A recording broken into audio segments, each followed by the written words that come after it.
ठीक है, अब हम फिर से और इसमें सारे स्ट्रक्चर्स हो गए। जो सबसे लास्ट वाला सेक्शन है आप देख सकते हैं इंतहाई सिमिलर है टू द थर्ड सेक्शन। सबसे आगे हमने शो किया है पिरामिड को। एक्सटर्नल आउटलाइन में हमने उसकी एलिवेशन को शो करना है, ठीक है, वो हम कर चुके हैं, इसमें कोई मसला नहीं है। फिर हम देख सकते हैं कि दिस इज अनदर एलिवेशन, ठीक है, on the external surface of the middle and this is because of the olive. ये जो एलिवेशन है ये ऑलिव की वजह से है। हमने पिरामिड को शो किया, अंदर की तरफ इंफीरियर ऑलिव को शो किया। इसमें we don't have any issue, सही है ना। This is the pyramid and this is the olive. उसी तरह हमने शो किया एंटीरियर, क्या कहते हैं, स्पाइनोसेरिबेलर ट्रैक्ट को, स्पाइनल लेमनिस्कस को शो किया, स्पाइनल ट्रैक्ट को शो किया, सेरिबेलर पिडंकल को शो किया है। पीछे पोस्टीरियर कॉक्लियर न्यूक्लियस है, यहाँ पर एंटीरियर कॉक्लियर न्यूक्लियस है, ये बात भी वही है। मिड लाइन में मीडियल लेमनिस्कस है as it should be. Tectospinal tract है, सबसे पीछे मीडियल लॉन्गिट्यूडल फैसिकुलस है। हाइपोग्लॉसल नर्व का न्यूक्लियस है, डॉर्सल वेगल न्यूक्लियस है। एनडीएस को अलबत्ता हमने नहीं शो करना होता।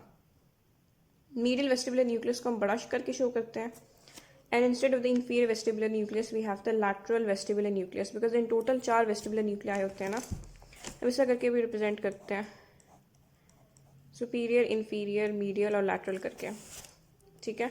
और न्यूक्लियस एम्बिगुअस एज बिफोर। हमने मेडेला की बात कर ली है ना, सब हम बात करेंगे फर्स्ट ऑफ ऑल सिंड्रोम्स की। सिंड्रोम्स हम कंसिडर करते हैं लैटरल मेडलरी सिंड्रोम, जिसको हम कहते हैं lateral medullary syndrome of Wallenberg. फिर वी हैव मीडियल, ठीक है, medial medullary syndrome of Wallenberg भी है।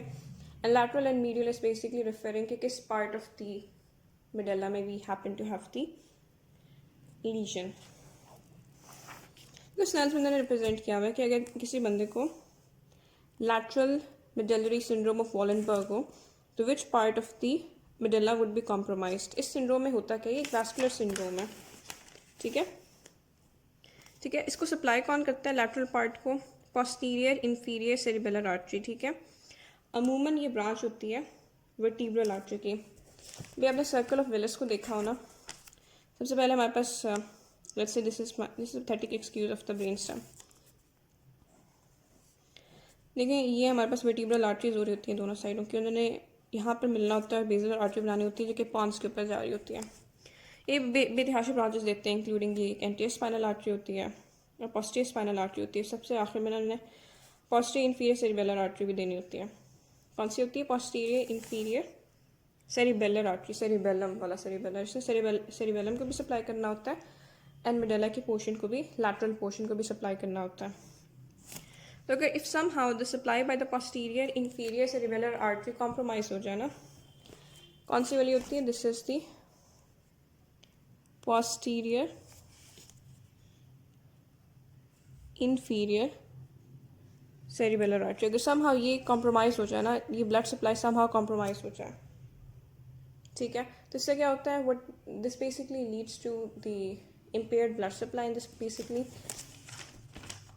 leads to ischemia of this lateral portion। और जब lateral portion का ischemia हो जाता है ना, तो न्यूक्लिया इस एरिया में प्रेजेंट होते हैं, उनकी इन्वॉल्वमेंट से बहुत सारे वेरियस सॉर्ट ऑफ, क्या कहते हैं, फाइंडिंग्स आती हैं, क्लिनिकल मैनिफेस्टेशन। सबसे पहले उन्होंने कहा है, ठीक है, thrombosis of either of these arteries in right side की आर्टरी या लेफ्ट साइड की आर्टरी, या फिर अगर वर्टिब्रल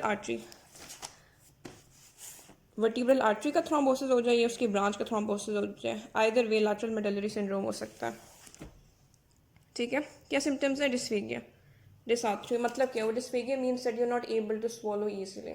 डिसआर्थ्रिया मीन्स कि आपको आर्टिकुलेशन, बोलने में मसला होता है। डिस्फेगिया एंड डिसआर्थ्रिया क्यों होगा, बिकॉज पैरालिसिस होता है of the ipsilateral palatal and laryngeal muscles. ये जो लैरेंजियल मसल्स है ना, वो बोलने में इन्वॉल्व होते हैं, इंट्रिंसिक एंड एक्सट्रिंसिक मसल्स होते हैं, ठीक है, there are lot of those, ठीक है। लैरेंजियल मसल्स हैं and they are basically involve in articulation, ठीक है। जब लैरेंजियल मसल्स की इन्वॉल्वमेंट हो जाएगी ना, तो इट मीन्स कि आप डिसआर्थ्रिया से सफ़र करेंगे। दूसरी बात कि स्वॉलोइंग में बहुत सारे मसल्स की इन्वॉल्वमेंट होती है। पैलेट के मसल्स की इन्वॉल्वमेंट होती है, बिकॉज पैलेट ने ऊपर जाना होता है, क्लोज करना होता है फेरेंजियल इस्थमस को, ठीक है। सॉरी नेसोफेरेंजियल स्टिमुलस को, ताकि कहीं नोज में फूड वापस न चला जाए। एंड पैलेटल मसल्स की इन्वॉल्वमेंट होती है, एपिग्लॉटिस की इन्वॉल्वमेंट होती है, बहुत सारे मसल्स की इन्वॉल्वमेंट होती है, ठीक है, because even the larynx needs to be pulled up. सही। तो जो पैलेटल मसल्स है ना और जो लैरिंजियल मसल्स हैं उनकी सप्लाई मेनली होती है बाय द न्यूक्लियस एम्बिगुअस, ठीक है, बिकॉज न्यूक्लियस एम्बिगुअस किसका होता है, वेगस नर्व का भी होता है, ग्लॉसोफेरेंजियल का भी होता है, एंड ये सारे इन्वॉल्व होते हैं स्वॉल्विंग में। वेगस भी इन्वॉल्व होती है, ग्लॉसोफेरेंजियल भी इन्वॉल्व होता है। जब न्यूक्लियस एम्बिगुअस कॉम्प्रोमाइज होता है ना, न्यूक्लियस एम्बिगुअस की लोकेशन देखें तो डिसाथरिया होता है, डिस्फेगिया होता है, ठीक है।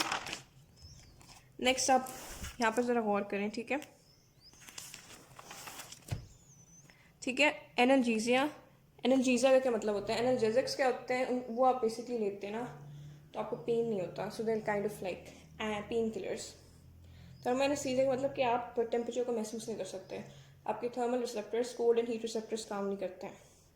तो एनाल्जीजिया क्यों होगा और थर्मल एनेस्थीसिया क्यों होगा? टेम्परेचर और पेन सेंसेशंस कौन सा ट्रैक कैरी करता है? एंटीरियर स्पाइनोथैलेमिक ट्रैक्ट, ठीक है, बल्कि I am sorry lateral spinothalamic tract, इन दोनों में से कोई। तो इनकी जब इन्वॉल्वमेंट हो जाती है तो there is analgesia and thermo anaesthesia ipsilateral side of the face पर। अच्छा, अभी फेस की बात करें, माय अपॉलॉजीज, फेस की बात करें। जो फेस की सेंसरी सेंसिबिलिटीज़ है ना वो डिफरेंट होती हैं from the rest of the body, because rest of the body का स्पाइनल कॉर्ड के थ्रू होते हैं, देयरफॉर असेंडिंग ट्रैक्ट्स की इन्वॉल्वमेंट होती है।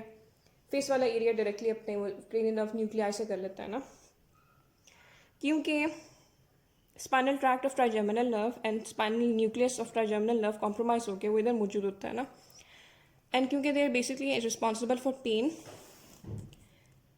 And for temperature sensations of the face, तो थर्मो एनेस्थीसिया होता है, एनाल्जीसिया होता है इस पर्टिकुलर लोकेशन में, ठीक है। लेकिन बहुत सारे न्यूक्लिया होते हैं। सबसे नीचे स्पाइनल न्यूक्लियस होता है जो कि पूरे मेडुला को क्रॉस करता है, और पॉन्स में भी होता है उसका सीन, उसकी मतलब basically half way through the pons. फिर एक न्यूक्लियस होता है, हमको कहते हैं मेन मोटर न्यूक्लियस है, ट्राइजेमिनल नर्व का मेन सेंसरी न्यूक्लियस है, और मेसेनकेफेलिक न्यूक्लियस होता है जो कि मिड ब्रेन में होता है। मेसेनकेफेलिक न्यूक्लियस में पूरी फेस की प्रोप्रियोसेप्टिव सेंसिबिलिटीज आती हैं, ठीक है। फिर वो हमारे पास स्पाइनल ट्रैक्ट है, उसमें हीट और पेन वाला सीन होता है, और जो टच सेंसेशंस होती है ना they basically go to the main sensory nucleus, क्योंकि मेडुला में हमारे पास स्पाइनल न्यूक्लियस है। जब इसकी इन्वॉल्वमेंट होती है लैटरल मेडुलरी सिंड्रोम में, तो थर्मो एनेस्थीसिया होता है, एनाल्जीसिया होता है इन द फेस, ठीक है। Ipsilateral side of the face, because right side की nerve right side of the face के सेंसेशंस राइट साइडेड न्यूक्लियस की तरफ लेकर जाती है, इसलिए इप्सिलैटरल है, नॉट कॉन्ट्रोलैटरल। वर्टिगो होता है बेसिकली आप अनबैलेंस फील करते हैं, नॉसिया होता है, वॉमिटिंग होती है, निस्टैग्मस होता है। निस्टैग्मस में बेसिकली आपकी ना आइस, नॉर्मली आपकी आइस बैलेंस्ड होते हैं, ठीक है। आप किसी चीज़ को देख रहे होते हैं, then you turn your head, तो in spite of the fact कि आपने अपना हेड को टर्न किया, your eyes can still be fixated on that person और on that object, and that is because आपकी हेड मूवमेंट्स कोऑर्डिनेटेड होती हैं आपकी आई मूवमेंट के साथ, and this tends to include the vestibular nucleus because that has to do with balance. So medial longitudinal fasciculus ने extraocular muscles को connect किया होता है vestibular apparatus के साथ। तो इस चीज़ में कोई गड़बड़ हो जाए ना, बिकॉज vestibular nucleus की इन्वॉल्वमेंट हो जाती है, ये है ना vestibular nucleus, inferior vestibular और medial vestibular nucleus, और medial longitudinal fasciculus भी यहाँ पर होता है, वैसे इसकी इन्वॉल्वमेंट नहीं हो लेकिन इनकी होगी ना इन्वॉल्वमेंट, तो इसकी वजह से निस्टैग्मस होता है। और ये वर्टिगो, नॉसिया एंड वॉमिटिंग भी एक्चुअली वेस्टिबुलर न्यूक्लियाई के इन्वॉल्वमेंट से होते हैं। देखो जब भी for example if person was more susceptible to the sort of thing, आप किसी हाई एल्टीट्यूड जगह पर जाते हैं, ठीक है, somewhere in the northern areas for whatever reason, and you suddenly go to you climb on to height which you're not normally used to, तो आपको एक तो चक्कर आते हैं, वर्टिगो, आप समटाइम्स नॉजियस भी होते हैं, वॉमिटिंग भी हो जाती है, so that's because your unbalance system अभी से काम नहीं कर रहा होता, एंड देयरफॉर वेस्टिबुलर न्यूक्लियस की इन्वॉल्वमेंट की वजह से ये सारे सिम्टम्स होते हैं। Ipsilateral Horner syndrome, Horner syndrome को आपने प्रोबेबली स्टडी किया होगा, ये तब होता है जब सिंपैथेटिक्स में कोई प्रॉब्लम हो, सिंपैथेटिक्स कट ऑफ हो जाए। इसमें एनहाइड्रोसिस होता है on the side of the face, जिसके सिंपैथेटिक्स इन्वॉल्व है, यानी वहाँ स्वेटिंग नहीं होती, उसी साइड पर वेज़ोडाइलेटेशन हो जाती है, बिकॉज सिंपैथेटिक्स नॉर्मली वेसल्स को कंस्ट्रिक्ट करवाते हैं, but they are not cut off, और ड्रूपिंग होती है आईलेट की भी। अब इप्सिलैटरल सेरिबेलर साइंस क्या होता है, बिकॉज सेरिबेलर पेडुंकल की इन्वॉल्वमेंट हो गई है, ठीक है, और इसमें गेट एंड लिम्ब एटैक्सिया होता है, एक पर्टिकुलर सेरिबेलर गेट होता है ना, वो होता है बेसिकली, ठीक है। फिर क्या रह गया, contralateral loss of sensation of pain and temperature. पहले भी हमने पेन एंड टेम्परेचर की लॉस की बात की थी, लेकिन वो इप्सिलैटरल था और फेस का था। अब contralateral and rest of the body का है। वाई? बिकॉज स्पाइनोथैलेमिक ट्रैक्ट की इन्वॉल्वमेंट हुई है एंड राइट साइड का स्पाइनोथैलेमिक ट्रैक्ट बेसिकली डिकेसेट करता है लेफ्ट साइड पर इन द ब्रेन स्टेम। देखो ना, राइट साइड के फाइबर्स होते हैं ना, जब वो एंटर करते हैं स्पाइनल कॉर्ड में तो उसी लेवल पर वो डिकेसेट कर जाते हैं। तो जब राइट साइड के ट्रैक्ट होता है वो left half of the body की इन्फॉर्मेशन कैरी कर रहा होता है, इसलिए अगर राइट साइड के ट्रैक्ट कॉम्प्रोमाइज हो गए तो लेफ्ट साइड की loss of pain and temperature sensibility होगी। So we done with the very important clinical lateral medullary syndrome. अब मीडियल की बात करते हैं। मीडियल रिलेटिवली ईजी है but it is also important, तो आसान चीज़ को नहीं छोड़ना चाहिए, स्पेशली इफ इट्स इंपॉर्टेंट। अब आप देखते हैं, ये है मीडियल पार्ट, ये लैटरल पार्ट था, ठीक है। देखिए, इसको वर्टिब्रल आर्टरी ही सप्लाई कर रही है।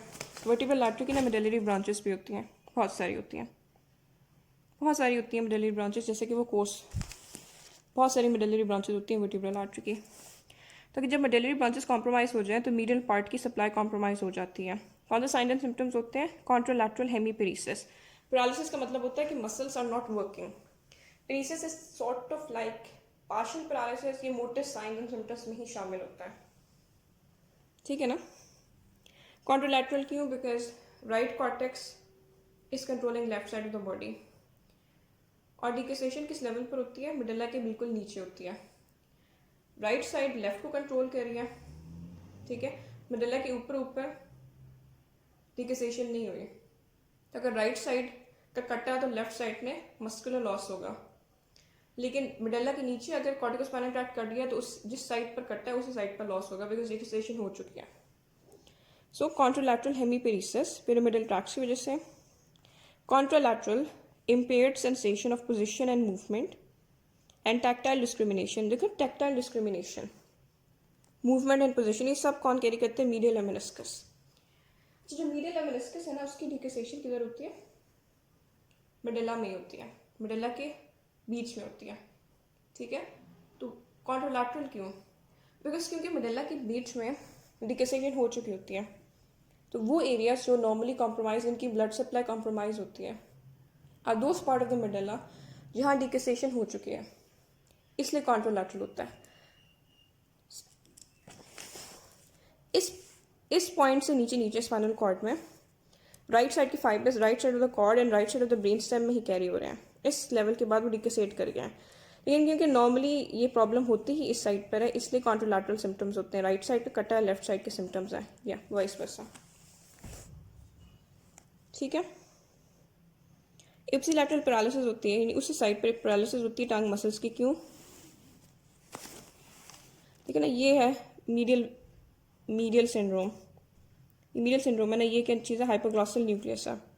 जब यहाँ प्रॉब्लम होगी तो नर्व डैमेज हो जाएगी निकलते हुए, एंड देयरफॉर क्योंकि हाइपोग्लॉसल नर्व सारे इंट्रिंसिक, तकरीबन सारे इंट्रिंसिक एंड एक्सट्रिंसिक मसल को सप्लाई करती है, with one exception I believe, इसलिए टांग की पैरालिसिस हो जाती है,